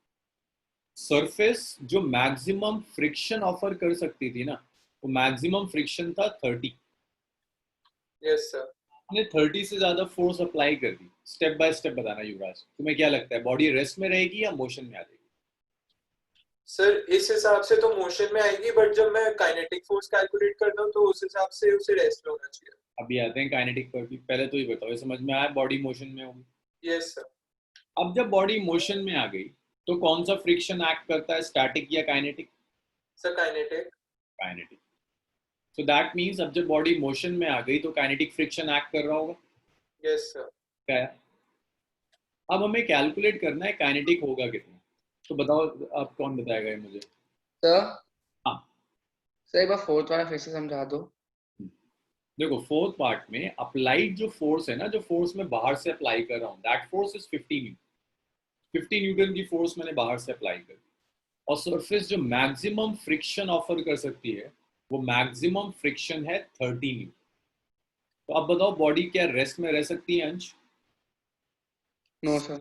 जो मैक्सिमम ऑपोजिशन दे सकती है वो ऑपोजिशन 30 का है, लेकिन आपने 50 की फोर्स अप्लाई कर दी तो बॉडी मूव कर देगी। ये समझ में आया? Yes yes sir. अब जब ये बॉडी मूव कर जाएगी तो फ्रिक्शन कौन सा एक्ट करेगा? काइनेटिक। काइनेटिक मैंने सिखाया था, काइनेटिक फ्रिक्शन क्या होता है? म्यू के इनटू एन। सर वो 15 एक मिनट 20 न्यूटन आ रहे। अरे सर आ गया, हो गया सर, सॉरी 30 आएगा सर, 30 न्यूटन आ गया आंसर। 30 क्यों आएगा? गड़बड़ तो कर क्योंकि उसका 20 हो गया ना, 20 ओपोजिंग फोर्स 20 न्यूटन हुई और 50 न्यूटन वो उधर से लगा रहा था, तो 30 न्यूटन। नेट फोर्स थोड़ी ना निकालनी थी, फ्रिक्शन ही तो निकालना था। ओह अच्छा। फ्रिक्शन एक्ट करेगा, वो कौन सा फ्रिक्शन होगा जब बॉडी मूव कर रही है, तो काइनेटिक फ्रिक्शन, तो काइनेटिक फ्रिक्शन होगी 20। अब इसमें कभी कोई डाउट है इसको क्लियर कर लो, वरना ये बिगड़ता चला जाएगा। मैत्री क्लियर है अब? यस सर, वो लास्ट वाला बस मुझे थोड़ा सा ऐसा लग रहा था, फिर ठीक है, मुझे समझ में आ गया फिर बाद में।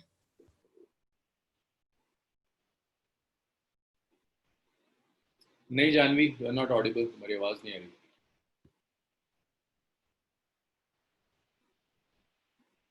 यहाँ तक कोई डाउट है तो बताइए, क्योंकि नेक्स्ट न्यूमेरिकल पे परेशान करेगा अगर ये नहीं समझ में आया।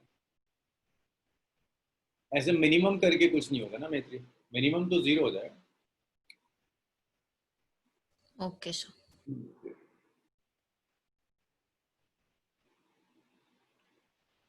सर मतलब हमें हमेशा एफ एस की वैल्यू मतलब जो एफ एल की वैल्यू होगी लिमिटिंग फोर्स की, फ्रिक्शन होगा, वो हमेशा क्या कहते हैं एफ एस के बराबर होगा, क्योंकि वो मैक्स होगा, क्योंकि हम उससे कम तो निकाल नहीं सकते। मतलब ये दोनों हमेशा हर क्वेश्चन में बराबर ही रहेंगे।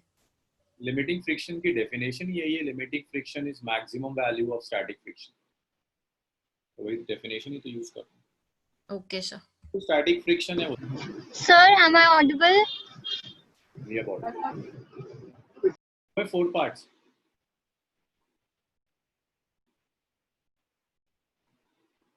सर तो एफ एस के इक्वल इस वजह से है ना, क्योंकि बॉडी मूव नहीं कर रही है अभी। कौन से वाले केस, 1 2 3 कौन सा? 1 2 3 तीनों में। हाँ, बॉडी मूव नहीं करेगी। बॉडी मूव कैसे करेगी यार, 30 न्यूटन का मैक्सिमम फ्रिक्शन एक्ट करता है, तुम फोर्स ही नहीं लेके जा रहे 30 के ऊपर, तो कैसे मूव करेगी, है ना? Yes sir. मैक्सिमम से। जानवी तुम्हारा कोई डाउट है? यश, अब्दुल्ला,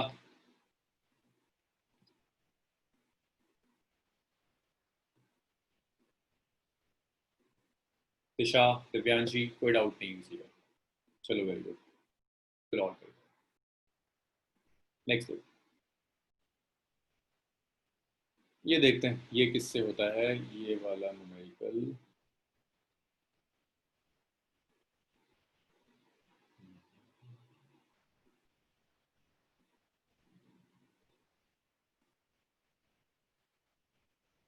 ये एक सरफेस है which is a rough surface,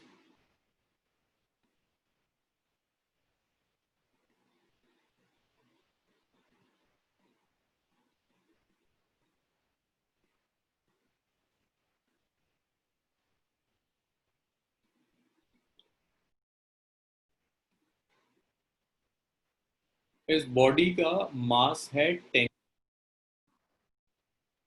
यहां से मैं फोर्स अप्लाई कर रहा हूं 50 Newton. Coefficient of static friction है 0.3। मुझे बस फोर्स ऑफ लिमिटिंग फ्रिक्शन निकाल के दिखा दो। बड़ा आसान सा क्वेश्चन है, कुछ ज्यादा करना नहीं है। लिमिटिंग फ्रिक्शन की फोर्स मुझे कैलकुलेट करके बता दो कितनी आएगी।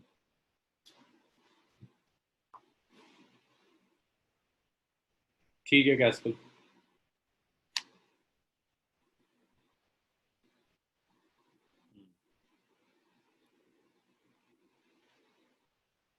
यस।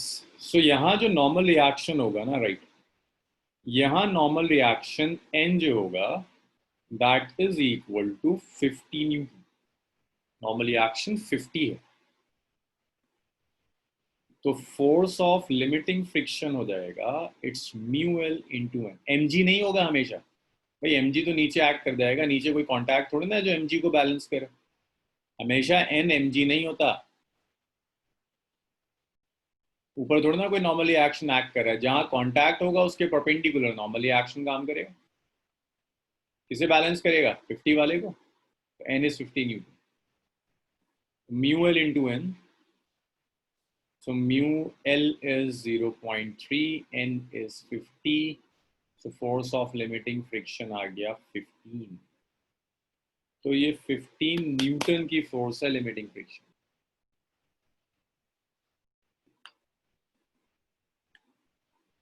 इतना क्लियर हुआ तो बता दो मुझे।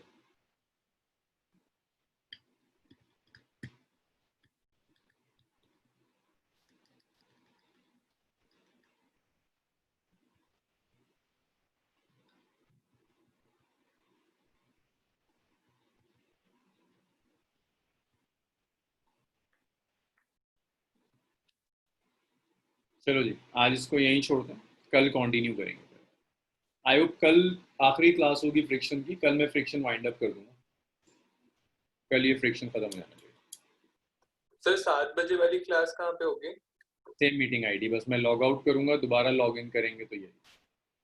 जी सर। तो आप क्या कहते हैं, बाहर होगे ना, हम सबको तो बाहर नहीं कर दोगे, मीटिंग एंड तो नहीं करोगे ना सर? सर इस बार होस्ट बना दीजिए ना। हाँ मैं बनाऊंगा, बिल्कुल बनाऊंगा। चलो